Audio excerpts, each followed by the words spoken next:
everybody, I'm coming to you from my bedroom, my bed specifically, because today I'm doing a little special Mother's Day video. Today I'm going to be talking about the 3 books my mom read to me as a kid, and most of them were read as bedtime stories, so in my own bed seemed like the best place for it. Now, I'm going to be honest, I don't remember most of what she read to us. I feel like there was a lot of them, but very few stick in my head for some reason. Maybe because there was so much, but I definitely have memories of sleeping in the top bunk, laying there, and listening to her voice. So I wanted to talk about a few of the ones that she read to me and my sister, who always got the bottom bunk. The first one was the Chronicles of Narnia, specifically The Magician's Nephew and The Lion, the Witch, and the Wardrobe. We didn't go with the complete series, which was kind of a theme growing up. She only read the first couple of any given series. For those of you who don't know, this revolves around a magical world that can be accessed through a wardrobe, The Magician's Nephew, which was written after The Lion, the Witch, and the Wardrobe, but technically its prequel revolves around that world's creation, and the sequel, I guess, or the first in the series, depending on how you want to read them, revolves around 4 young children discovering them. It is very loosely veiled as an analogy for Christian morals a lot of the time. Aslan is pretty much your Christ analogy. But I remember very vividly the scene where the 4 children first discover or first hear about Aslan, and the second oldest, Susan, asks, "Is he safe?" And they reply, "He's a lion. No, he's not safe, but he's good." And my little brain was like, wow, that's so deep. I mean, it still is pretty deep, but like that moment stuck with me.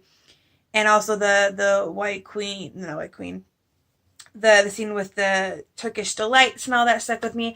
I haven't read that in a long time. I tried to read the series so much, but I always got stuck with a boy and his horse. Like, inevitably, I got stuck on that book.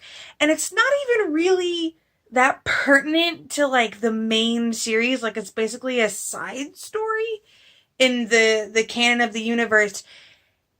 And I don't know why I just don't skip it and actually read all of them. Because I've never read, like, I've never gotten to Voyage of the Dawn Treader and all that kind of stuff. So I might have to go back and read that just for the nostalgia.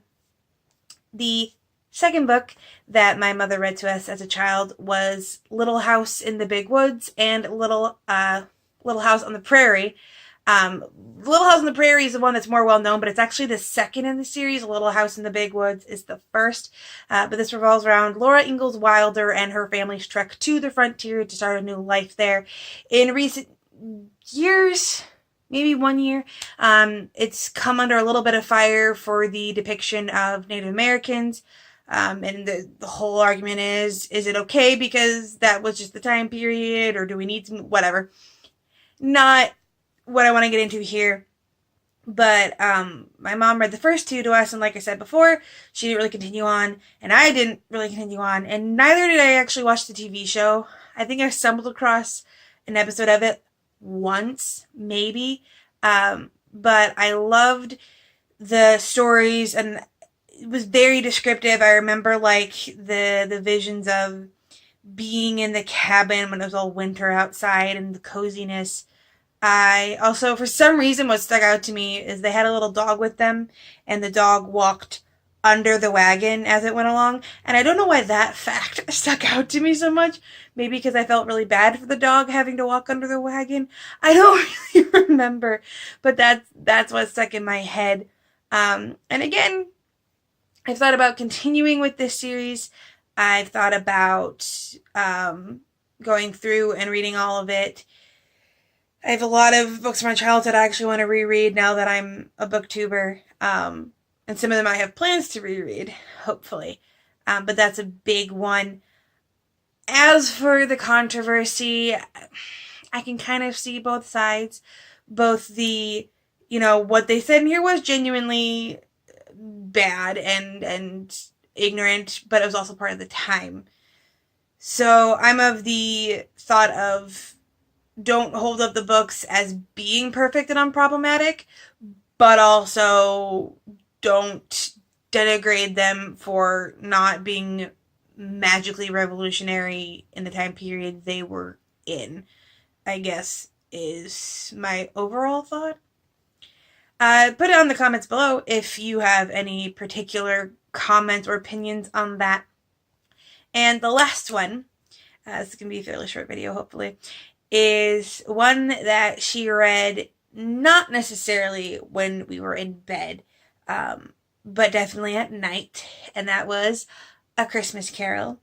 She read this multiple times on multiple different Christmas Eves, usually when later on in life. Fun fact, the original A Christmas Carol by Charles Dickens, not that kid friendly.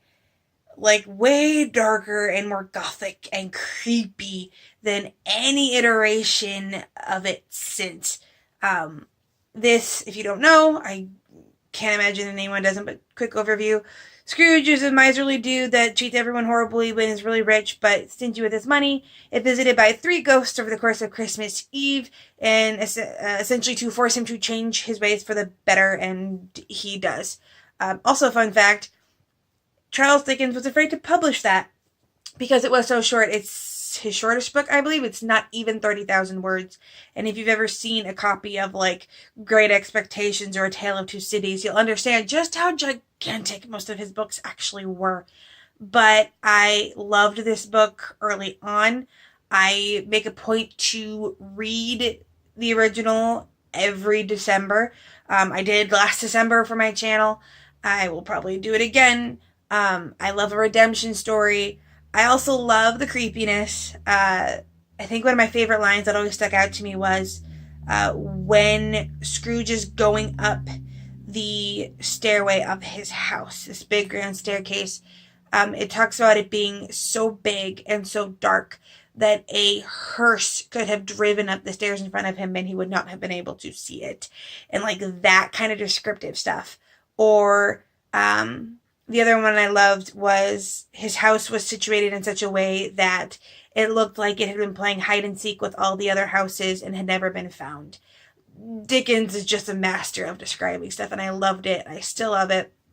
And I still can hear my mom's voice in my ears saying that on on a Christmas Eve when the room is just a little bit dimmed and the Christmas tree is all lit up, and it's this never-ending cozy memory in my head.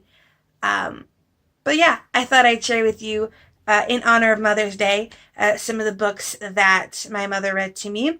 I'm going to do something similar with Father's Day, not exactly the same as in our family. It was Mom that did a lot of the reading. Instead, it's going to be the genre as my father inspired me to read. So if you would like to see that and any other videos I have on my channel, please like and subscribe and comment down below what books your mom read to you, or if she didn't, what books maybe you want to read to your children or your nieces and nephews or what have you one day. And with that, I hope you have a wonderful day and a marvelous tomorrow.